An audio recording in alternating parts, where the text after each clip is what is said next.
On me pose souvent la question, Jean-Marie, comment fais-tu pour être en forme? Qu'est-ce que tu manges? Quel est ton régime alimentaire?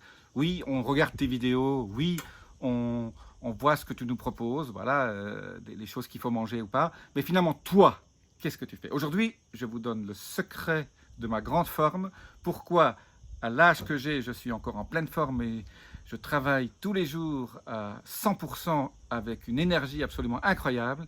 Je vous donne le secret tout de suite. Et restez jusqu'à la fin parce que y a un petit détail que pas beaucoup de gens font, que je fais, qui fait en sorte que j'ai une forme absolument incroyable. Et le petit plus là, restez jusqu'à la fin, ça va vous surprendre. En attendant, abonnez-vous, appuyez sur la petite clochette notification, laissez-moi aussi vos commentaires et je suis tout de suite avec vous.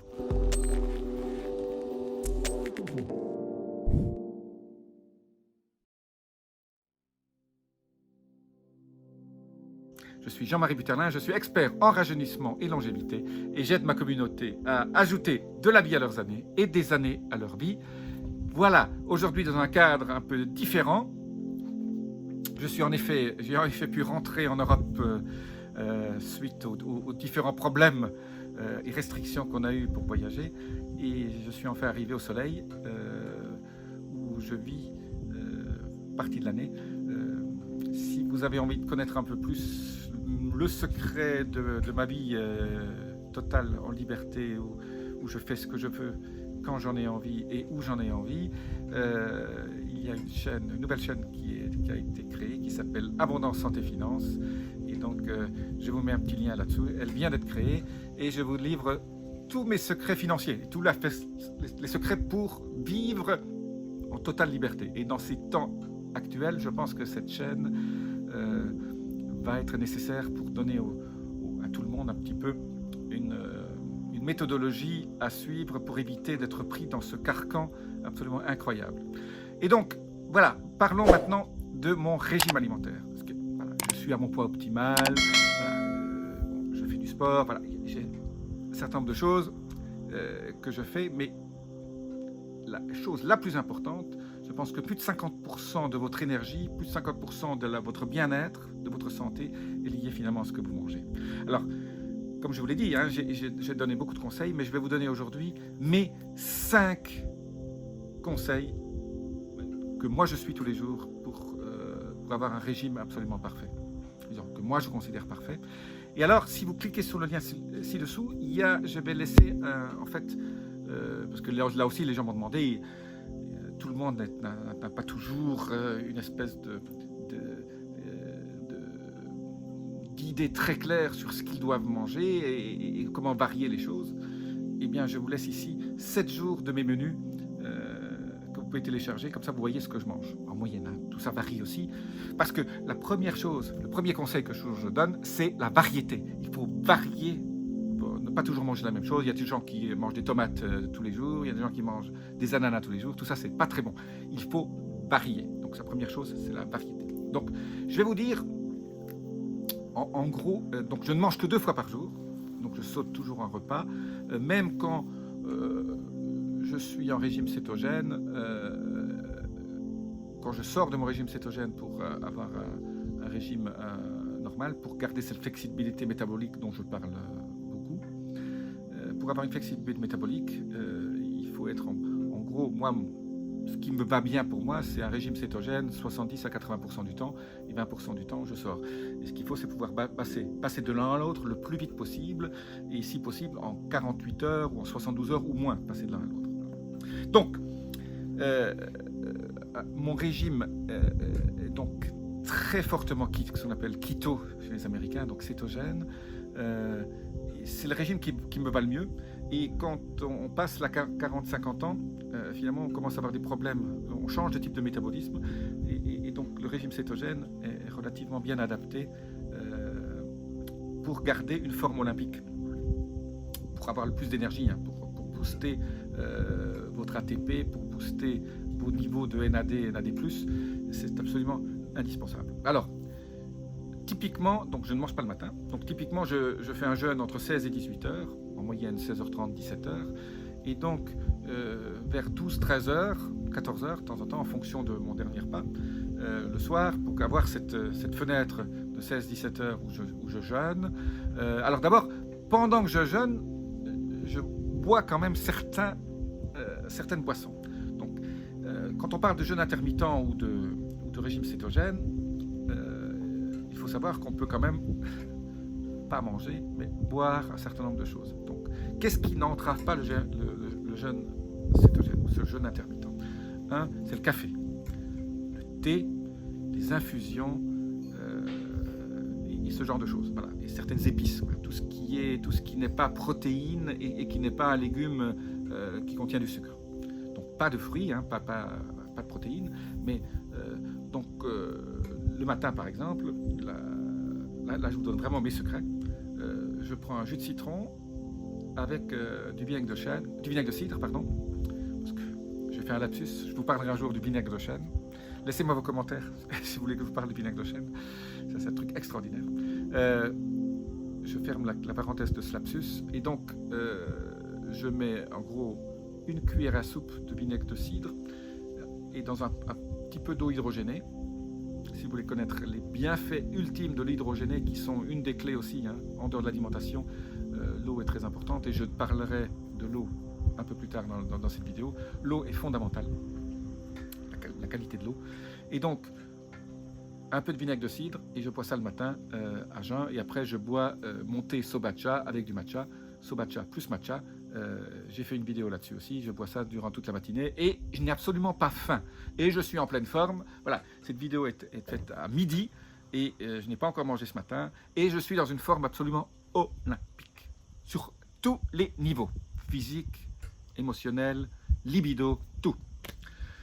Donc à 13, 14 heures, 15 heures, en fonction des jours, nous mangeons toujours des légumes crus. Alors les légumes crus, on peut les manger de plusieurs façons. On peut les faire sur un jus. On peut faire un jus de légumes avec ces modèles qu'on appelle Jazzmax ou QX. Hein. C'est des vis sans fin qui tournent tout doucement et qui extraient le jus de vos légumes. Et donc là, je vous laisse aussi des vidéos sur les types de jus de légumes qu'on boit. Donc soit jus de légumes, soit on les mange crus. Donc ça, c'est bien sûr toujours un peu de salade, mais souvent, hein, tous les légumes, carottes, céleri, persil, toujours beaucoup de persil. Dans tous les jus, toujours persil. Le persil, c'est le légume fondamental. Retenez bien ça. Et j'ai fait une vidéo là-dessus sur rien que pourquoi nous mangeons tellement de persil. Donc légumes avec dedans peut-être un peu de feta ou un peu de fromage. Donc toujours une salade. Soit légumes crus, soit sous forme de jus, soit légumes crus sous forme de salade. Avec ça, nous sommes relativement végétariens. On ne mange la viande rouge, on en mange une fois par mois, hein, 2 fois par mois maximum. Au niveau de la viande, on n'en mange pas plus de 2 fois par semaine, maximum 3. Et quand on mange de la viande, c'est du poulet bio qui a couru. On voit qu'un poulet bio a couru, quand on regarde ses cuisses, elles sont brunes, elles ne sont pas blanches. Donc ça, c'est la première chose. Et on mange du lapin, donc, et on mange des cailles, de la volaille, hein, donc plein de viande blanche. Quand je dis plein, 2-3 fois par semaine. Et le reste du temps, toutes les protéines viennent des plantes, des légumes ou du poisson. Donc, souvent nous mangeons des légumineuses, hein, sous forme d'humus, pois chiches, légumineuses, quinoa, amaranth, etc. Mais on mange quand même souvent au moins un poisson ou un fruit de mer. Alors, je vous expliquerai pourquoi les fruits de mer et les poissons sont importants. Donc, vous connaissez la trilogie de mes poissons préférés, anchois, maquereaux, sardines. Donc, on peut les acheter crus et vous les faites sous forme de juste marinés dans du citron, vous les faites au barbecue, vous les faites cuire légèrement. Voilà. Et avec ça, on peut manger aussi après un légume cuit. Après le légume cru, on a généralement un légume cuit aussi, ou pas. Et voilà, ça c'est notre déjeuner classique. Le soir, c'est encore plus simple. C'est généralement un légume cuit, 1 ou 2 légumes cuits, donc des champignons par exemple, avec un petit 2 sardines grillées ou 3 sardines grillées avec du citron, avec ou sans salade. Là aussi, on peut rajouter une salade éventuellement. Éventuellement, un petit bout de fromage. Les fromages que nous mangeons sont pratiquement toujours 90% soit de chèvre, soit de brebis. Alors, là, au niveau des salades, des types de salades qu'on mange aussi, nous ajoutons beaucoup de kimchi dans nos salades. Et le kimchi, c'est quoi? C'est ce chou coréen. J'ai fait des vidéos là-dessus. Pourquoi? Parce que ça va ajouter à votre flore intestinale de la diversité. Le microbiote est super important. C'est votre deuxième cerveau. Le microbiote fabrique plus d'hormones et de neurotransmetteurs que votre cerveau. Et donc la qualité du microbiote est liée aussi à ce genre de chou type kimchi. Pour moi, le kimchi est extraordinaire. La deuxième chose, c'est la choucroute. Donc on achète la choucroute, ou on le fait fermenter nous-mêmes la choucroute en été. On achète du chou blanc, et on le fait fermenter. Hein. C'est très simple. Hein. Il y a plein de recettes sur Internet, mais en gros, il faut mettre du sel, un peu d'ail, de l'eau, et puis le mettre dans un endroit où c'est toujours recouvert. Donc il y a même maintenant on vend des petits appareils hein, où quand la fermentation se passe, le gaz s'échappe automatiquement. Donc ça, c'est super important. Troisième façon d'augmenter aussi sa flore intestinale dans tout ce qu'on mange tous les jours aussi, on essaie d'avoir, pas tous les jours un laitage, mais presque, avec du kéfir de brebis ou du kéfir de chèvre. C'est quoi du kéfir? C'est un yaourt fait avec ces probiotiques qu'on trouve dans le Moyen-Orient, qui sont extrêmement bénéfiques. Vous pouvez aussi vous achetez vos propres graines de kéfir qui sont déjà peut-être marinées, et vous pouvez faire fermenter du kéfir dans un peu d'eau sucrée avec sans fruits ajoutés. On appelle ça de l'eau de kéfir ou du kéfir de fruits, surtout des fruits rouges. Voilà. Le soir aussi, nous mangeons souvent des myrtilles, des mûres ou des framboises. Voilà. Donc, petite carré de chocolat aussi à midi ou le soir. Chocolat noir 90% en max. Voilà. Alors, ça, c'est une journée typique. Le lendemain, on va manger des moules, par exemple. On achète des moules. Il y en a maintenant des bio. Alors, quand on mange des moules, on mange rien d'autre. On se fait juste un plat de moules, 1 kilo à 2. Et on mange ça et ça suffit. Le soir, dans ce cas-là, on mange peut-être un peu plus de protéines. On va peut-être manger un petit poulet grillé au barbecue, mais pas noir, hein, juste bien grillé, mariné avant dans du curry. Et après, peut-être avec des jeunes oignons ou des asperges, ou des artichauts, voilà, le genre de choses qu'on mange le soir aussi. Le troisième jour, on va au restaurant. Donc quand on va au restaurant, on ne peut pas manger bio. Bien sûr, j'ai pas précisé, mais manger bio est bien sûr super important. Et vous allez voir une vidéo sur le glyphosate que je vais faire très bientôt, sur tous les méfaits du glyphosate. C'est absolument catastrophe. Donc bio, quand vous allez au restaurant, vous ne mangez pas bio. Alors qu'est-ce que vous faites? Vous essayez de trouver des restaurants qui sont relativement sympas et qui vous donnent quand même une nourriture. Vous pouvez choisir des plats où le glyphosate n'intervient pas. Alors qu'est-ce que je fais dans ce cas-là? Moi je mange de l'humus, je mange des grillades, je mange des salades. On trouve toujours quelque chose qui vous satisfait et dans lequel on pense qu'il n'y a pas trop de pesticides.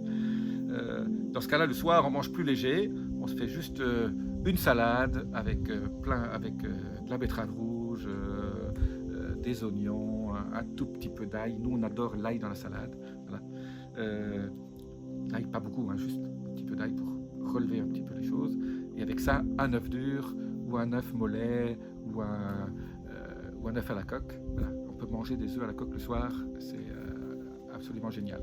Nous, sur les 7 jours, pendant 3 jours, il y a un repas qui est fait avec des œufs. Généralement 1 ou 2 œufs par personne.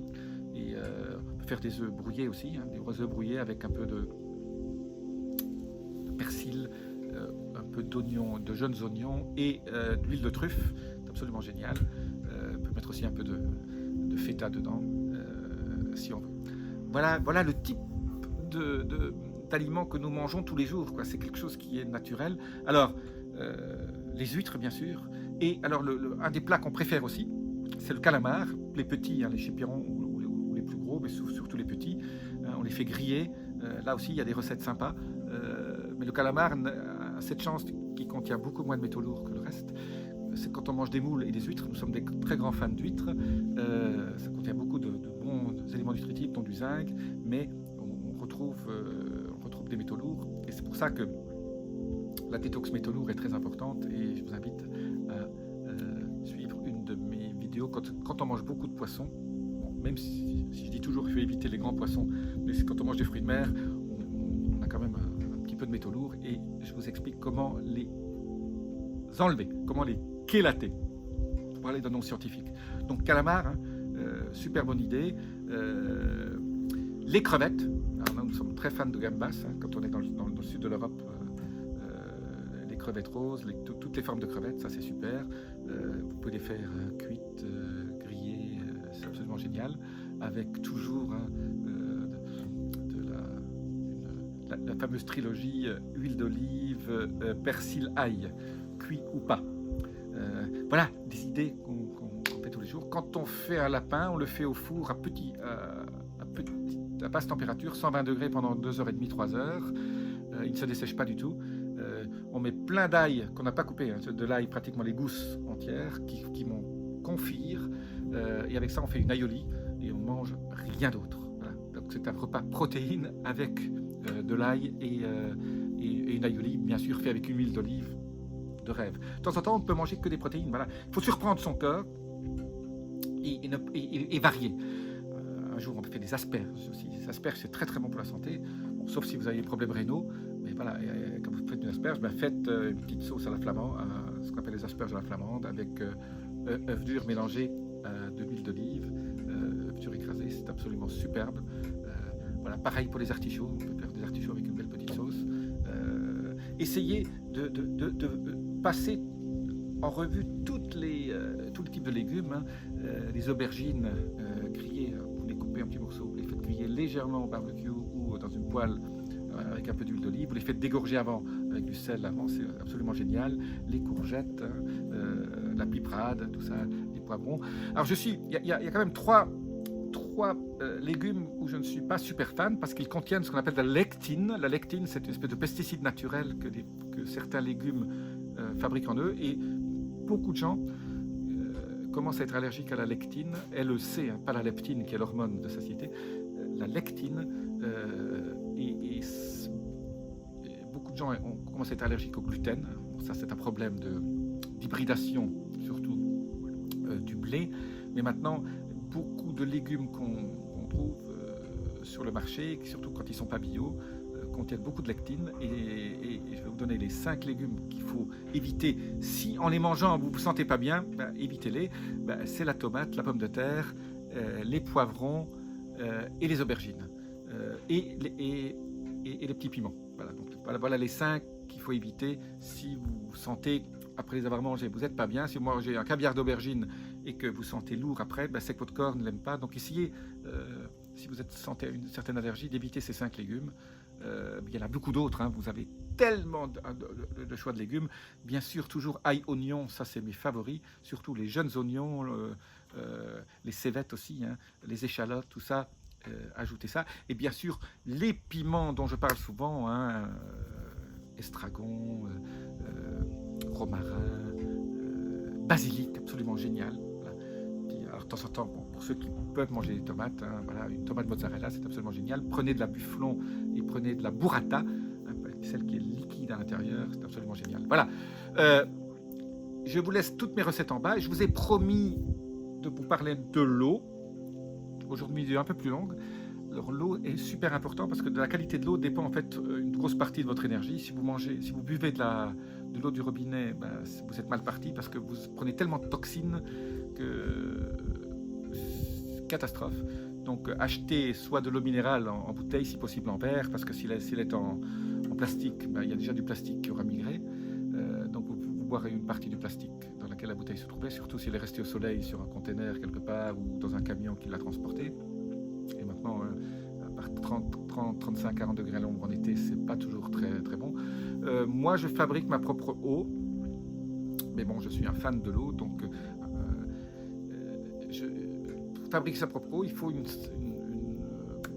système d'osmose inverse. Donc ça purifie déjà beaucoup avec du charbon, avec tout un certain nombre de choses. Donc là, prenez, c'est plus très cher maintenant, les systèmes d'osmose inverse, et je la refiltre 2 fois. Je fais osmose inverse plus un deuxième filtre, et après je fais une optimisation, c'est-à-dire je lui fais faire un vortex avec de la zéolite et un champ magnétique. Donc cette eau, en fait, elle subit un peu la même énergie, elle reçoit la même énergie qu'une eau de torrent qui traverse, qui passe au-dessus des pierres et qui tourne et qui est super énergisée. Et donc c'est une eau qui a moins de clusters, parce que souvent il y a 5-6 molécules d'eau qui s'agglutinent et votre estomac et votre intestin, ils ne peuvent pas traverser parce qu'ils restent agglutinés. Et pour que cette eau soit libérée, il faut la vortexer. Et même après l'avoir vortexée, il faut la boire assez vite et la revortexer au moins 2 fois par jour. Donc moi j'ai toujours un pot dans lequel j'appuie sur le bouton, ça vortexe et je bois l'eau.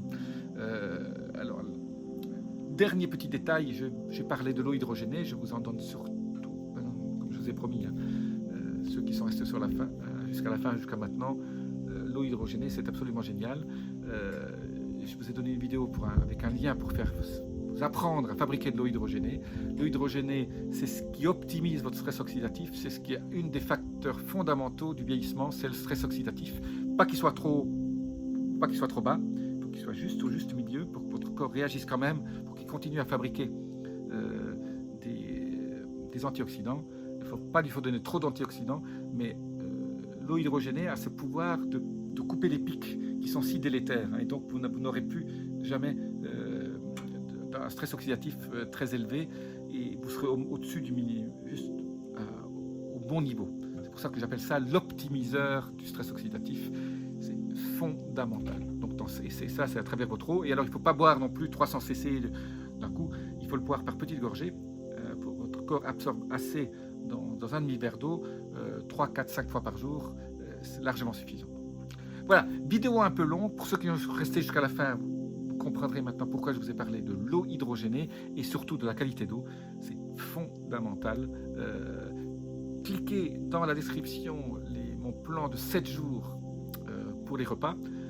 Ça peut rester simple. Même quand vous allez au restaurant, vous pouvez choisir des choses qui sont absolument géniales. Je vous dis à très bientôt. Appuyez sur les petits boutons de notification. Namasté.